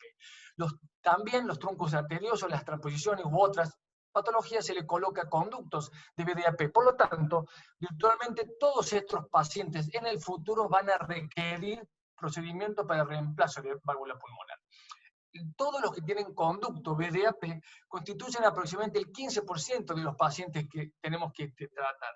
Y los que tienen parche transanular en nuestra casuística van a constituir prácticamente el 85% de los pacientes, y eso constituye dos grupos totalmente diferentes. Los que tienen tracto de salida como un homoinjerto calcificado, y por otro lado aquellos que tienen tracto de salida dilatados grandes por parches transanulares. ¿Y por qué esto es tan diferente en nuestro país? Porque en países desarrollados como en Estados Unidos y en Europa, la utilización de conductos homoinjertos o válvulas bioprotésicas es muy alta comparado con lo que es en Sudamérica, que es menos del 10%. Esto porque se inició en Brasil con el doctor Servini y luego se popularizó en todo en esta parte del continente, en que los cirujanos en general colocan parche transanular sin respetar el anillo pulmonar. Por lo tanto, en nuestra casuística, los pacientes con parche transanular son más del 90%. Por eso estamos tan interesados en tratar estos tractos de salida disfuncionales y tener las herramientas apropiadas para poder tratarlos adecuadamente. ¿Cuáles son las indicaciones actuales? Esta es la parte científica de la charla de reemplazo de válvula pulmonar. Hay múltiples consensos, tanto europeos como americanos y canadienses, que nos dicen cuándo tratar estos pacientes. Ahora, lo que está establecido hoy, año 2020, es que los pacientes asintomáticos con más de dos de los criterios siguientes son candidatos a reemplazo percutáneo. Cuando tienen incrementados los volúmenes de fin de diástole y de fin de sístole del ventrículo derecho por resonancia nuclear magnética, cuando la fracción de eyección disminuye tanto del ventrículo derecho como del ventrículo izquierdo, cuando la duración del QRS se aproxima a más de 160 milisegundos, esto es porque puede producir taquicardia ventricular. Cuando hay grandes aneurismas del tracto de salida, cuando la obstrucción del tracto de salida es tal que la presión sistólica de este ventrículo derecho es mayor a 0.7 de la presión sistémica. Todos estos son criterios establecidos en pacientes asintomáticos. Ahora, si el paciente también presenta insuficiencia tricuspidia moderada, más de moderada, se le incluye dentro de estos criterios. Ahora, si los pacientes son sintomáticos, también debemos cumplir uno de esos criterios cuantitativos y agregarles estos otros criterios, que es intolerancia al ejercicio no es explicada por causas no cardíacas, signos y síntomas de insuficiencia cardíaca, y que haya un síncope relacionado con arritmias. Ahora, hay casos especiales que los consideramos con más de un criterio cuantitativo, que son dos. Uno, cuando el paciente ha sido reparado posteriormente a los 3 años de vida. Esto lo constituye un factor de riesgo. Y segundo, aquellas pacientes que pretenden quedar embarazadas, entonces estamos planificando con antelación qué puede ocurrir si tienen FALOT con insuficiencia pulmonar o estenosis de su conducto severa, que necesitan un criterio más laxo de este reemplazo para poder enfrentar ese embarazo. Entonces, los tractos de salida a que nosotros estamos acostumbrados a enfrentarnos son de gran variabilidad. Como ven aquí, son creados por el cirujano. Según el cirujano, la técnica que utiliza y los elementos que utiliza, vamos a tener múltiples variabilidad y gran dispersión en mediciones y en anatomía de tractos de salida. Ahora, para todos los que estamos participando de esta charla, me gustaría que nos quede claro que en general nos enfrentamos a dos distintos tipos de tracto de salida. Uno, que es los conductos VDAP calcificados, con ventrículos derechos hipertróficos y muchas veces disfuncionantes, y otros con parche transanular con ventrículos con tracto de salida dilatados, con ventrículos también dilatados por sobrecarga, sobre todo de volumen. Ante esto, ¿cuáles son las válvulas que tenemos disponibles en Argentina? La Melody, como ya lo dijo Leo, la Sapien y la Sapien y la S3, la Venus P-Valve, la Harmony, que todavía no está disponible en el país, pero ya se están haciendo los implantes preliminares, y nuevamente aparece una nueva válvula en el país a partir de fines del año pasado, que se llama Pulse-Valve. Voy a ir rápidamente sobre las principales características para luego ya entrar en la parte operativa. La Medtronic, como dijo Leo, con la válvula Melody, ya tiene más de 12.000 implantes en el mundo, es un Contegra modificado de 18 milímetros, montado sobre un CP de platino iridium, sobre un catéter BIB, con un sistema de ensamble hasta 22 French, es de yugular bovina, y tiene una muy buena adaptación a los tractos de salida con tubo previo, con estenosis o calcificación significativa.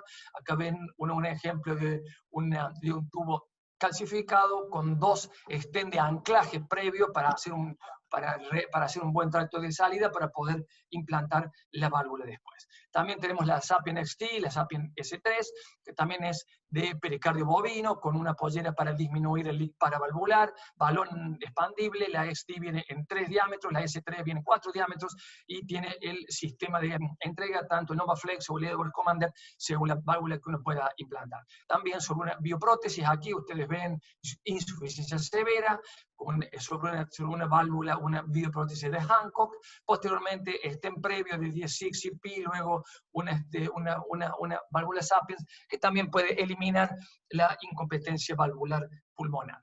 Ahora vamos a las válvulas autoexpandibles. Aquí tenemos la Venus P-Valve, que es de nitinol, tiene forma de hueso de perro, con extremo distal sin cubrir, para adaptarse mejor a la bifurcación de ramas pulmonares.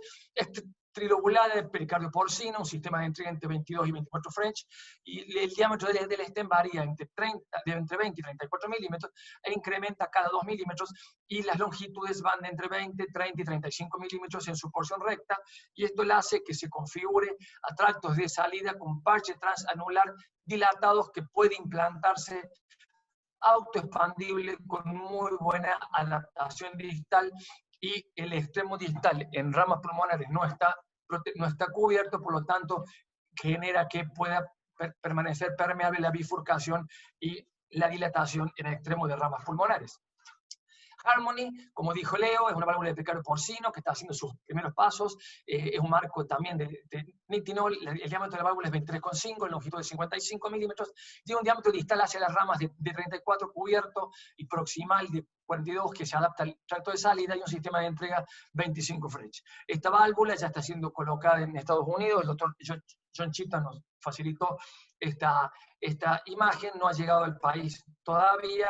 Tractos de salida disfuncionales, ustedes ven luego el parche transanular, para luego ver una muy buena competencia luego del implante, tanto en esta vista como en esta vista, que se observa que no hay insuficiencia pulmonar significativa, con muy buena permeabilidad de ambas ramas de arterias pulmonares. La última válvula que ingresó al país a fines del año pasado, la hemos colocado en el mes de noviembre, es la Pulstaval, que también tiene un marco de nitinol, trilobulada de pericardio porcino, un sistema de entrega de entre 18 y 20 French. El diámetro del stem va entre 18 y 32 milímetros, y el diámetro de los extremos entre 22 y 36, significa que tiene 4 milímetros más en ambos extremos, con una longitud total de 38, y la válvula se puede colocar entre tractos de salida dilatados entre 18 y 32 milímetros, con 2 milímetros de incremento de su diámetro. Y ustedes ven aquí cómo la válvula tiene 38 milímetros, 4 milímetros más en cada extremo del flare. El diámetro interno va entre 18 y 32 y el diámetro externo va entre 22 y 36. Esto hace que la válvula puede ser implantada en tractos de salida dilatados, y ustedes, como ven aquí, pre y post implante, que este paciente que hicimos en el mes de noviembre no tiene insuficiencia valvular pulmonar residual. Entonces, ante esto, les quería presentar un algoritmo práctico de las lecciones aprendidas en todos estos años con respecto a las diferentes válvulas. Entonces, si el tracto de salida es disfuncional, tanto estenótico como insuficiente o ambos, tenemos que dividir bien si los tractos de salida han sido previamente intervenidos con conductos o con vía prótesis, o si han tenido un parche transanular o tienen tractos nativos. Eso separa dos grupos diferenciados que, si han sido intervenidos con conductos o con bioprótesis y mide entre 16 y 22 milímetros, la válvula indicada en este momento en el país sería la válvula Melody. Y si este conducto o bioprótesis tiene entre 21 y 28 milímetros, o un conducto nativo, también se está experimentando en este sentido, la Sapiens XT o la S3 sería la válvula que estaría indicada. Ahora, si el paciente, como la mayoría de los nuestros que han tenido parche transanular previo o tractos nativos, tienen entre 18 y 32 milímetros de anillo pulmonar, tenemos tres opciones: la Venus P-Valve, la Harmony que entraría el año que viene, y la Pulstaval. Sería un cuadro, un algoritmo práctico para que tengamos idea cuál válvula utilizar o cuál se adaptaría según los diámetros y según las intervenciones previas. Luego de esto vamos a la parte operativa. Esta técnica ha realmente penetrado muy pobremente en nuestra práctica. Desde el año 2013 al 2020 se han implantado en el país 70 válvulas pulmonares. En el 2013 empezó Melody, luego en el 2016 Venus P-Valve, Pulsta en el 2019 y Edwards en el 2017. Esta estadística fueron datos provistos por todas las empresas locales que comercializan estas válvulas. Fíjense que Melody se han implantado 42, Venus P-Valve 21, Pulsta 4 y Edwards 3. Eso constituye un total de 70 implantes en 7 años en el país. Y esto realmente es una penetración de la práctica muy pobre. Y esto nos llevó a hacer una encuesta. ¿Por qué esta tasa de penetración de la técnica en Argentina? Y entrevistamos informalmente por nuestro grupo interno de WhatsApp de los cardiólogos intervencionistas pediátricos que se dedican a cardiopatías congénitas enrolados en CASI. En este grupo somos 16 respuestas y tratamos de ver por qué esto está ocurriendo. Y seleccionamos 5 o 6 variables como más importantes.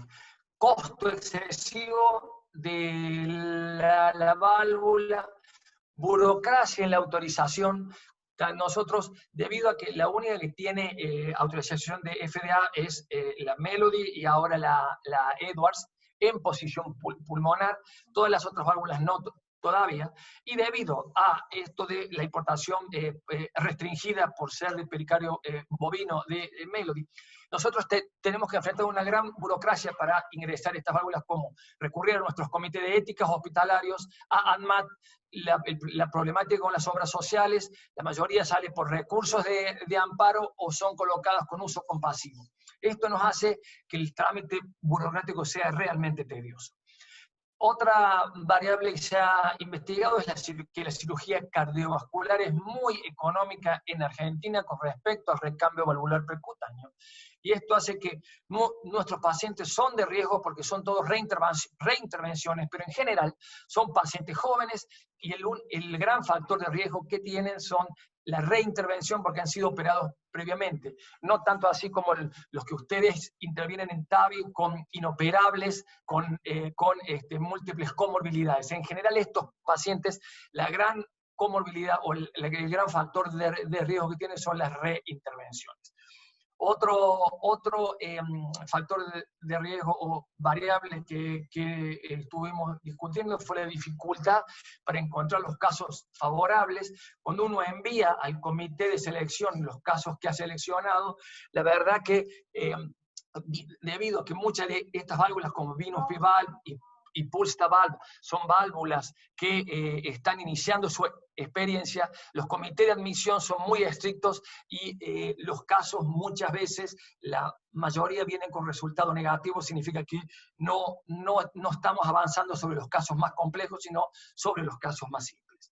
Y la mayoría de los pacientes, esta fue otra variable que se expuso, que estamos tratando, se atienden en los hospitales públicos, y no poseen obras sociales y los sistemas públicos de atención pobremente cubren estas técnicas. Por lo tanto, estos son los factores que hemos visto. Y en orden decreciente, nos parece que el costo fueron los que más respondieron, luego la burocracia para hacerlas autorizar o el trámite, luego que la cirugía cardiovascular es muy barata, la dificultad para encontrar el caso adecuado con las válvulas que se están imponiendo en la actualidad, y por último, los pacientes que no poseen obra social. Este es un pantallazo general sobre por qué esta técnica tiene poca penetración. Ahora, cuando hablamos de costos, esto es lo que hablamos diariamente con los auditores, con los representantes de nuestros hospitales y los representantes de las instituciones públicas, que por qué, por la futilidad, como decía Cacho, y por costo-beneficio, y por la crisis de nuestro sistema de salud, que uno sabe que lo tiene que poner dentro de la ecuación, por qué esta falta de penetración es tan evidente. Y yo quise ponerle números, que esto es Córdoba, hoy los datos más actualizados que pude, por financiador, cirugía versus hemodinamia, la obra social provincial nuestra, que es muy mala pagadora, APROS, la cirugía está en ese monto y la hemodinamia en ese monto de reemplazo percutáneo de válvula. Una obra social de mediano pago en Córdoba está pagando esto por una cirugía de recambio valvular pulmonar y eso por hemodinamia. Y una obra social de alto pago, esto cuesta la cirugía y esto cuesta la hemodinamia. Esos son con derechos sanatoriales, anestesias y honorarios incluidos. A esto hay que agregarle los descartables y prótesis, que en cirugía en Córdoba eso ronda una válvula, una bioprótesis, para, por ejemplo, una freestyle de Medtronic para colocar en tracto de salida. Y esto es el precio promedio que se comercializa una válvula para colocar en forma percutánea. Esto hace que el costo total de la intervención percutánea es entre 3 y 5 veces mayor que la cirugía, y esto es con el problema que nos enfrentamos diariamente. Por lo tanto, creo que, concluyendo, el reemplazo percutáneo de la válvula pulmonar es un procedimiento seguro y efectivo, mejora a mediano y a largo plazo la clase funcional, la geometría ventricular y la estenosis e incompetencia valvular. Tenemos que ser muy cuidadosos y crucial con la selección de pacientes para obtener los resultados deseados. Y el costo excesivo comparado con la cirugía y los trámites burocráticos para la provisión de la prótesis, aparecen como las variables más importantes que explican y limitan, explican la baja penetración de la técnica en nuestro país. Muchas gracias. Muchas gracias, Alejandro. En honor al tiempo, que estamos muy atrasados, le voy a dar lugar al próximo disertante. Muchas gracias, Fernando, el doctor Fernando Cura, que nos va a hablar de la importancia de las imágenes en la sala en el tratamiento de la cardiopatía estructural. Muchas gracias, Fernando. Digo, así tenemos tiempo para la discusión, pues ya estamos muy atrasados. Gracias. Bueno, gracias, Diego. Bueno, primero, un gusto estar acá compartiendo con ustedes esta reunión. Quiero agradecer a toda la industria por todo el acompañamiento que han tenido siempre históricamente en el desarrollo de la hemodinamia en general en el mundo y que nos han acompañado también acá en Argentina. Y creo que está bueno el programa, lo estoy disfrutando mucho, estoy viendo un poco todas las áreas y los avances en cada una de las áreas. Y lo que yo voy a mostrarles, que no sé si están viendo ahí la diapositiva. Sí, tienen que poner en modo presentación, nada más. Sí, ahí está yendo por ahí. Así que ahí ya va a estar llegando la presentación completa. Pero bueno, lo que yo quiero compartirles es la importancia de las imágenes y conceptualmente creo que las imágenes forman una parte muy significativa en la calidad de lo que nosotros le ofrecemos a nuestros pacientes.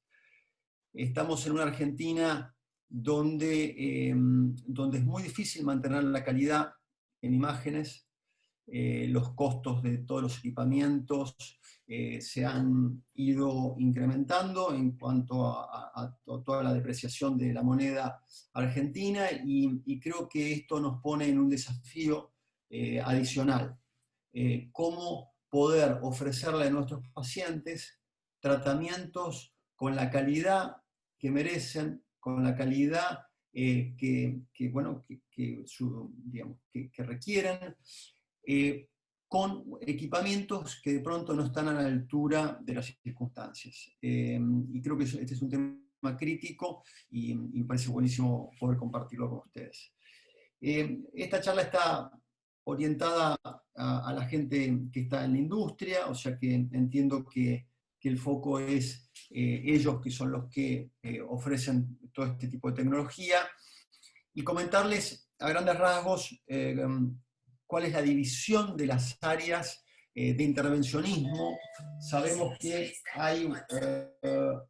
hay diferentes áreas. Vemos el área coronaria, que fue el área que más se ha desarrollado en los últimos años, el área periférica, con mucho auge y mucho desarrollo, nada de esto vamos a estar hablando ahora, el área estructural, y acá la pregunta es la importancia de las imágenes en el intervencionismo estructural, así que de eso nos vamos a dedicar. El área de las arritmias, donde no hay tanta necesidad de calidad de imágenes, sí, por supuesto, de calidad de equipamiento en general, y de imágenes en la etapa previa y planeamiento estratégico. Bueno, y después también todas las áreas extravasculares.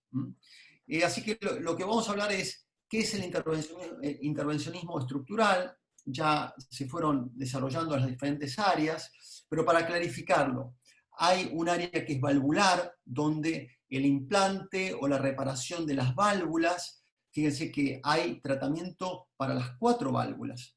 Fíjense que ya llevamos 20 años desde el primer implante de válvula pulmonar, 17, 18 años del primer implante de válvula aórtica, bueno, tricuspidia recientemente, mitral ya hace varios años, anuloplastia y un montón de terapias alrededor del tratamiento de las valvulopatías. Hay tratamientos orientados al miocardio. De lo más común, digamos, por más que sea poco frecuente, es el tratamiento de la miocardiopatía hipertrófica, pero hay otros tantos tratamientos estructurales, como la miogénesis y otros tantos. Hay tratamiento de las cardiopatías congénitas, digamos, cierre de comunicaciones, etcétera, que esto son áreas dentro de este programa estructural. Y otras, o vamos a poner misceláneas, como el cierre de orejuela, que ya va tomando más dimensión en el mundo y también acá en Argentina, y creo que merece también ser analizada desde el rol de las imágenes en todas estas patologías. Las imágenes se utilizan en diferentes aspectos, o sea, tenemos el rol de diagnosticar estas patologías, la presencia de estas patologías, poder determinar la severidad, cuál es la causa etiológica, poder establecer el momento evolutivo y saber cuál es el pronóstico, porque eso nos va a permitir saber qué es lo que tenemos que ofrecerle al paciente. Todo esto es, por supuesto, una etapa pre-sala, por eso que las imágenes nos acompañan desde el principio en la detección de la enfermedad. Hay un momento que es en la sala de cateterismo y hay una evolución post-intervención.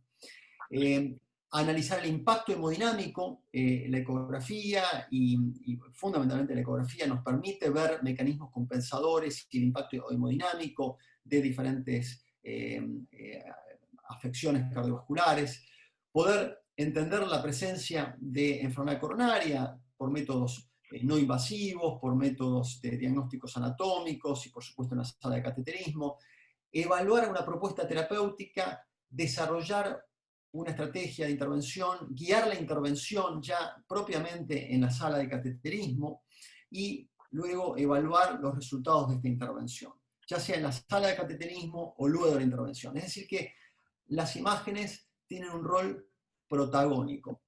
Acá no podemos hacer una intervención que requiere ser muy minuciosos en el posicionamiento de diferentes dispositivos si no tenemos una alta capacidad de imágenes. Bueno, estas son tipos de imágenes. Las imágenes ecográficas han evolucionado en forma muy franca, incluso con respuestas automáticas y muy objetivas. Nos guían en todo tipo de intervención, en lo que sería flujos, en lo que sería información anatómica y dimensiones. Cuando ya incorporamos las imágenes en 3 dimensiones, nos dan una realidad objetiva mucho mayor, y a esto se le ha ido agregando imágenes tomográficas. Este es un caso de cierre de orejuela, pero esto lo podemos trasladar a cualquier caso de los que se ha mencionado: el tratamiento de la insuficiencia mitral, el tratamiento de la estenosis valvular aórtica, el tratamiento de cualquier patología estructural, tiene un rol de imágenes muy significativo, e incluso yo diría en la parte más importante, que es, acá, bueno, les muestro el tema de la información coronaria, que por supuesto la podemos anticipar en muchos pacientes sin necesidad de hacer un cateterismo. Todo paciente que se va a hacer un TAVI no es necesario llevarlo a la sala de cateterismo, sino que ya podemos tener toda la información incluso antes de ponerlo en la sala. Y esto nos lleva a desarrollar una estrategia. Nosotros, cuando vamos a hacer una intervención estructural, y a diferencia de lo que es el campo coronario, necesitamos desarrollar una estrategia. Tenemos que ir a la sala sabiendo qué es lo que vamos a hacer, cuáles son los obstáculos que se nos presentan en este paciente determinado, ya sea que es un tema de acceso, ya sea que el anillo, ya sea que... y poder tener toda la estrategia desarrollada antes de meternos en la sala. Para poder armar todo esto, nos basamos en un análisis minucioso de las imágenes.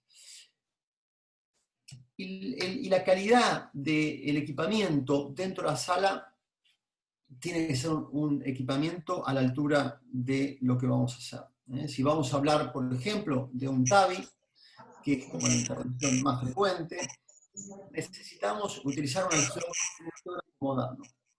Necesitamos usar, hay un sonido ahí de fondo, necesitamos utilizar flat panel.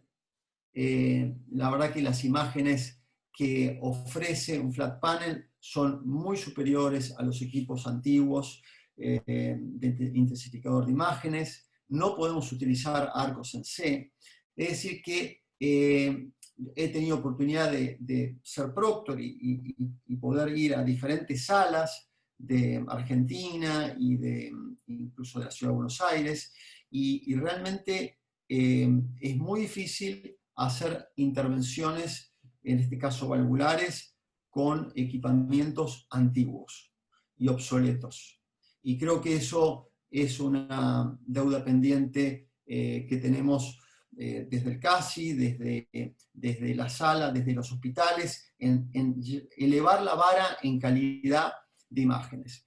Necesitamos 2 presiones simultáneas para muchos de estos procedimientos, ya sea TAVI, ya sea intervenciones miocárdicas como hipertróficas, ya sea MitraClip. Se necesita tener presiones simultáneas, no podemos estar teniendo una sola presión y cambiarla, porque necesitamos tener una evaluación precisa, y la precisión hace a lo que le estamos ofreciendo al paciente, al resultado que vamos a obtener. Necesitamos tener ultrasonido disponible. No digo que sea necesario en todos los pacientes para evaluar el resultado de la TAVI, pero sí para todo tipo de punción de alto calibre, ya sea vena, ya sea arteria, la debemos hacer con ultrasonido, porque eso va a ser la posibilidad de bajar el riesgo vascular de las intervenciones, cualquiera sea la intervención que estamos hablando, y me estoy refiriendo a intervenciones estructurales, no hablo de punciones radiales, hablo de toda punción femoral. Y por supuesto el ultrasonido va a tener diferentes roles acorde a la intervención que vamos a hacer. En un TAVI, hoy por hoy, lo usamos en algunos casos que se necesita, especialmente cuando tiene falla renal, pero hay intervenciones que son guiadas prácticamente en forma prioritaria por ultrasonido, ya sea el MitraClip, ya sea el cierre de orejuela. Es decir que, o ya sea el tratamiento de las miocardiopatías hipertróficas, es decir que el ultrasonido tiene un rol diferente acorde a la patología estructural que estamos tratando. Necesitamos tener no solamente el equipamiento de imágenes, sino la disponibilidad de materiales para hacer la intervención y para todas las potenciales complicaciones que puedan surgir. No podemos improvisar estos pacientes que estamos tratando. Son pacientes muchas veces con riesgos quirúrgicos elevados, de manera tal que cualquier complicación menor, no tratada o no detectada, puede transformarse en la muerte del paciente. Necesitamos también progresar en la fusión de imágenes. La industria ha trabajado mucho en esto ya hace muchos años, con diferentes estrategias de fusión de ultrasonido y angiografía, fusión de tomografía y angiografía, fusión de las 3 modalidades de imágenes. Esto es una tecnología que es costosa, tiene su costo. Hasta ahora yo no veo que la necesidad sea imperiosa, pero sí es algo que va a instalarse con el paso de los años y va a formar parte, porque la comprensión que se logra establecer con la fusión, especialmente ultrasonido y angiografía, es muy significativa. Esto es un caso ejemplo, nomás como para ver la importancia de las imágenes. Fíjense en este caso cómo ver una muy pequeña línea en este dispositivo, que nosotros tenemos que determinar el lugar donde está el pigtail. Esta pequeña línea que es muy poco visible, solo se logra con equipos de alta definición, y esta posición con respecto a esta marca nos va a determinar la profundidad y el resultado. Y eso, si no lo vemos bien, no se puede lograr un resultado adecuado. Esto pasa con cualquier tipo de válvula. No hay algunas válvulas que tienen más necesidad de ver, otras que tienen un poquito menos, pero en definitiva todo se necesita ver. Y esto es lo que les decía, tener no solamente un buen equipo de rayos, sino un buen sistema de medición de hemodinamia. Somos servicios de hemodinamia, esto es lo que se inició haciendo en nuestra especialidad. Hemos pasado muchos años sin ver mucho este tipo de monitores y necesitamos poder medir los resultados en tiempo real de lo que vamos haciendo. Fíjense como tan claramente. Uno puede establecer el gradiente previo y post intervención, poder establecer las diferencias de presiones diastólicas, etcétera, etcétera, y esto son formas complementarias de determinar cuál es el resultado de nuestro paciente. Para concluir, tenemos que no solamente trabajar mucho en la actualización, en lograr un equipo terapéutico con alta experiencia, y por eso también tomo lo que dijo Oscar, en esto que hay de pronto no hay tanta casuística, deberíamos concentrar en centros que tengan la posibilidad de ofrecerle todo este portfolio de alternativas a nuestros pacientes y no dispersar tanto la práctica en muchos centros que hacen poco volumen. El equipamiento técnico es vital, es clave para tener buenos resultados, y también tenemos que entender que tenemos que conjugar la experiencia y el equipamiento en eficientizar los procesos del diagnóstico con adecuado control y ejecución de los mismos. Así que con esto quiero concluir y agradecer la oportunidad de estar con ustedes. Muchas gracias, Fernando. Bueno, continuamos, así tenemos más tiempo para la discusión, con la licenciada María Eugenia Arellano. Muchísimas gracias, María Eugenia, de la empresa Philips, que nos va a hablar de las herramientas para el manejo de la enfermedad estructural cardíaca. Muchas gracias, María Eugenia. Hola, ¿qué tal? Buenas tardes, buenos días. Bueno, primero, muchas gracias por la invitación. No sé si están viendo ahí algo.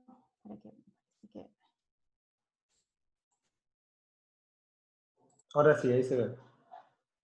Perfecto, estoy poniendo en presentación. Ahí estamos. Bueno, primero muchas gracias por la invitación a todos. Es un gusto estar acá compartiendo esta charla con ustedes.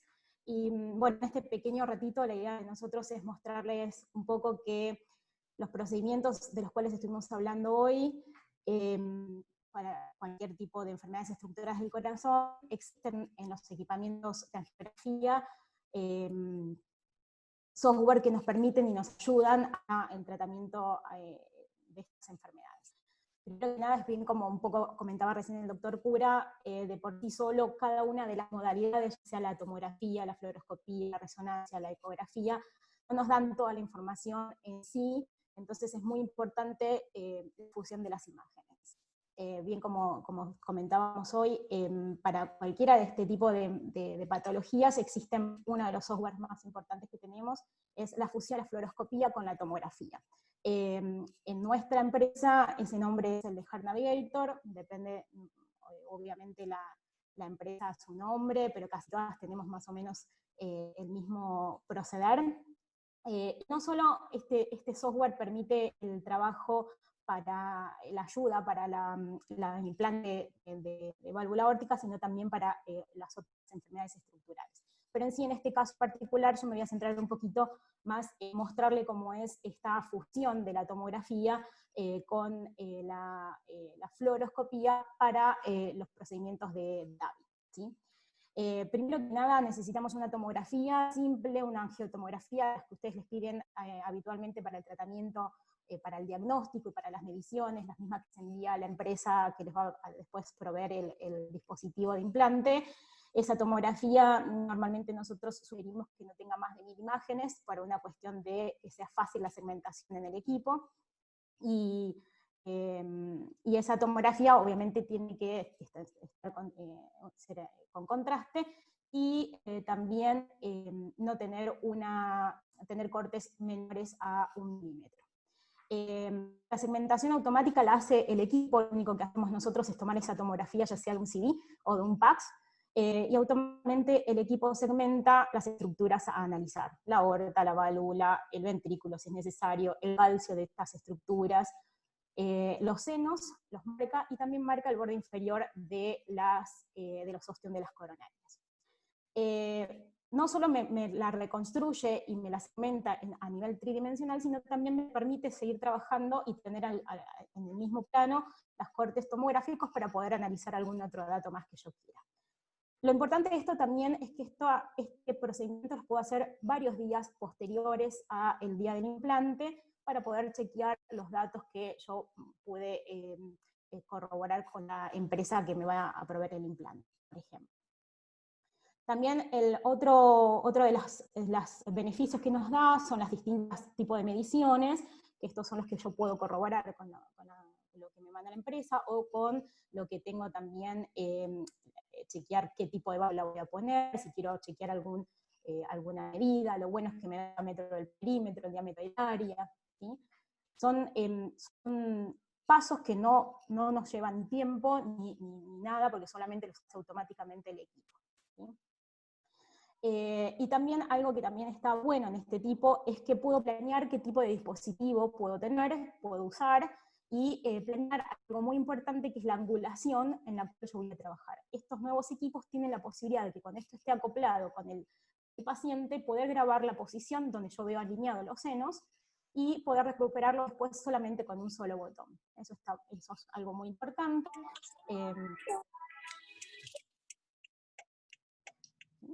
Puedo elegir qué tipo de válvula quiero trabajar, algunos tenemos acá, de la industria. Y bueno, y puedo incluso analizarlo no solo a nivel tridimensional, sino también a nivel tomográfico. Sí, puedo analizar los senos, esos dibujitos, esos círculos amarillos me representan los senos, y los círculos de colores los ves de las coronarias. Y bueno, llegado el día del procedimiento, lo bueno es que yo esto que estuve trabajando anteriormente lo acoplo con los datos del paciente actual, con la posición actual que tiene el paciente el día del procedimiento sobre la camilla, y lo único que pedimos es que se hagan dos aortogramas en posiciones de más o menos iguales entre sí, pero pueden ser más o menos 30, 45 grados derecha e izquierda, y con una cantidad de contraste no importante, porque no es una angiografía diagnóstica, sino lo que yo lo voy a utilizar es para la fusión. Entonces con 12, 15 ml de contraste sirve. Entonces eso también está bueno, que se sepa de que no le estoy cargando al paciente con contraste, sino que solamente es para poder realizar la fusión. Entonces, el día del procedimiento lo que hago es estos dos aortogramas, y el técnico que trabaja en la sala o el médico lo que hace es acoplar la estructura que se fue tomada de la segmentación de la angiotomografía con el aortograma, ¿sí? Es bastante fácil, esto toma 5 minutos nada más, y lo bueno es que esta estructura, todo esto se trabaja en un monitor aparte del monitor en que yo trabajo en vivo, por ende el médico puede trabajar si desea con esto, o a su vez tomarlo como una guía y seguir trabajando como trabaja habitual. De esta forma queda acoplado con la fluoroscopia en tiempo real, puedo incluso cambiar si yo quiero la estructura y no tenerla en 3 dimensiones, cambiarle el contorno. Recuerden que ahí tengo yo grabado, ya acoplado el arco, por ende cuando yo necesito ir al ángulo donde me parece que está perfecta la angulación para trabajar con senos alineados, puedo recuperarlo con solamente tocar un botón, y de igual forma también puedo incluso en ese momento también colocarles la prótesis si quiero tenerla como ejemplo, puedo ir girando, puedo agregarles si quiero incluso las estructuras de calcio para que me sirvan también como parámetro por cuando tenga que implantar la válvula. La verdad que es un procedimiento bastante simple y es una fusión, como dijo bien el doctor, que nos ayuda y nos guía en el momento de la realización de este tipo de procedimientos. No solo este software permite trabajar para los reemplazos aórticos, sino también puede trabajarse para, por ejemplo, para electrofisiología, para un cierre de orejuela. No es lo ideal, siempre es preferible, hay otro software que ahora les voy a comentar, pero sí para que sepan que también se puede trabajar para estas otras estructuras. Otra de los software que también tenemos y que nos sirve para guía es el Eco Navigator, que es la función de fluoroscopía con ecografía. Como bien dijo el doctor, la verdad que es un software que nos ayuda un montón en todas estas nuevas procedimientos que se están realizando.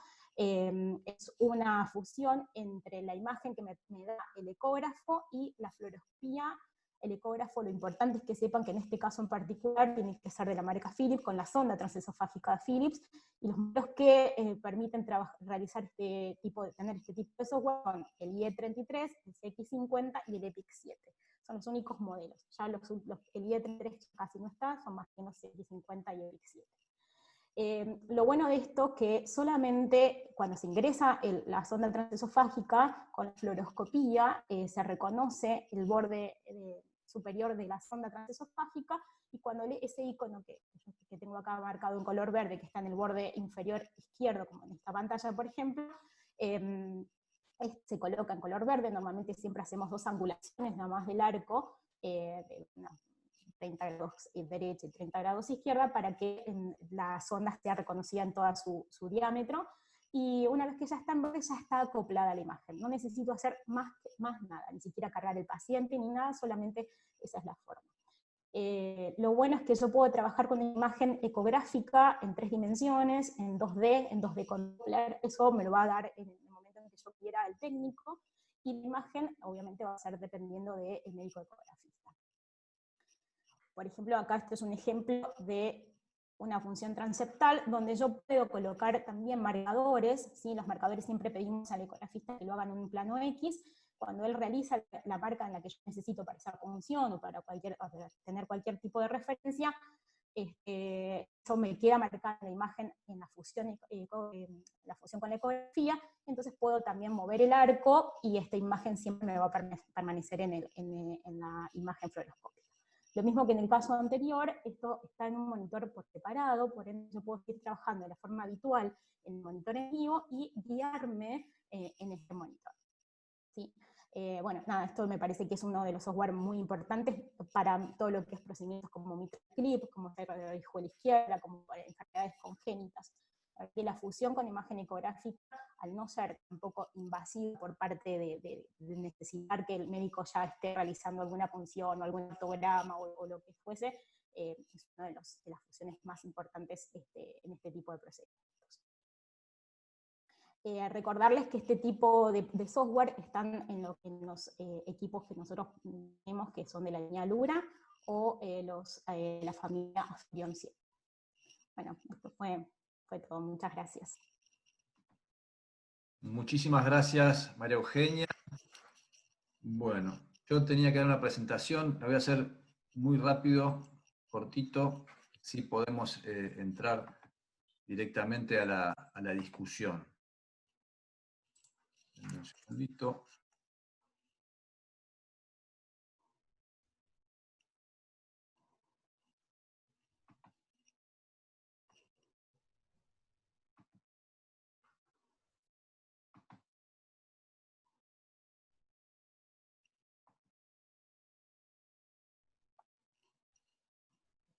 Está tardando más de lo que me gustaría. Ahí está. ¿Se está viendo, Lucas? Sí, ahí se ve, ahora sí se ve perfecto. Bien, perfecto. Bueno, como contó Aníbal, la cantidad de implantes en Argentina iniciamos en el 2009. Fíjense, esta es una de las válvulas que está desde el principio, Coreval de Medtronic, con 10 casos en el 2009 y más de 500 en el 2019, con un aumento muy, muy bueno en estos 10 años.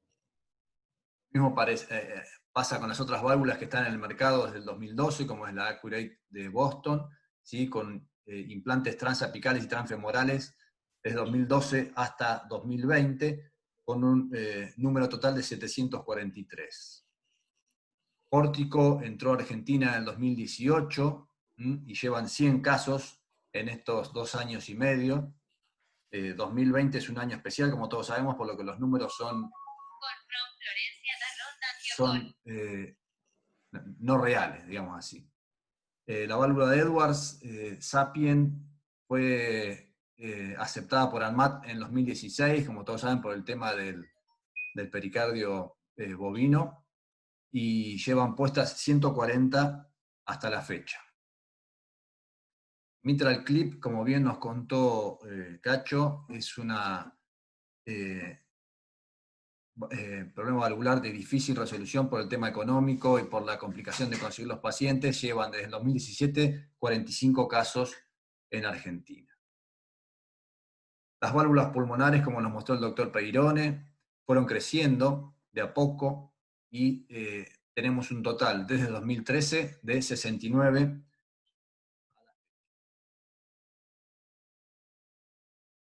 Y esto es lo que yo quería mostrar respecto a lo que había contado el doctor Damonte al principio. Aníbal nos mostró el registro del 2015, que fue un registro de pocos centros, porque había pocos centros que estuvieran haciendo reemplazo percutáneo, aórtico. Era un registro complejo, pedía muchos datos de ecocardiograma, de tomografía, llevaba mucho tiempo y no fue bien manejado por nosotros, sinceramente, y no pudimos hacer una continuidad de ese registro, por lo que tenemos idea de iniciar un registro nuevo, más sencillo, más fácil y amable de completar, sin tanto dato de ecocardiograma y tomografía, y hacer algo más práctico y que nos dé información que nos sirva para análisis inmediato, ¿sí?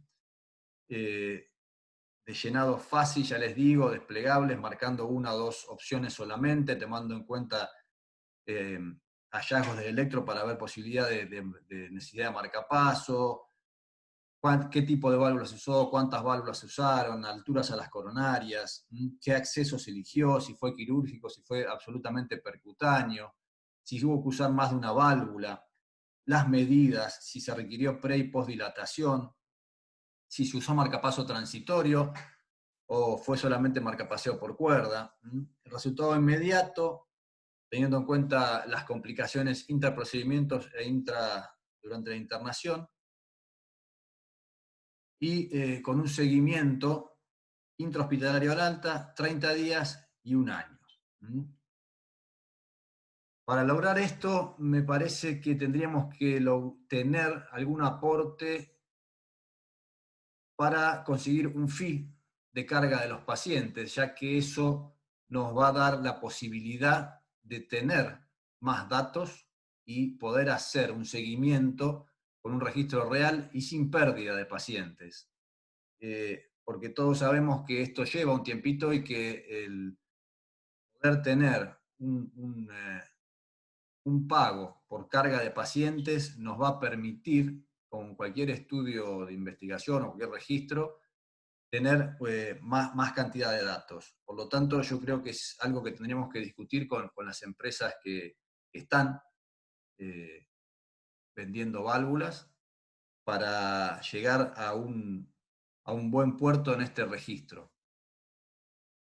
Bueno, muchísimas gracias a todos, les agradezco de nuevo y esperemos vernos en la próxima cara a cara. Gracias por invitarnos. Gracias. Hasta luego. Gracias, hasta luego. Buenísimo. Hasta luego. Muchas gracias por todo. Muchas gracias. Hasta luego.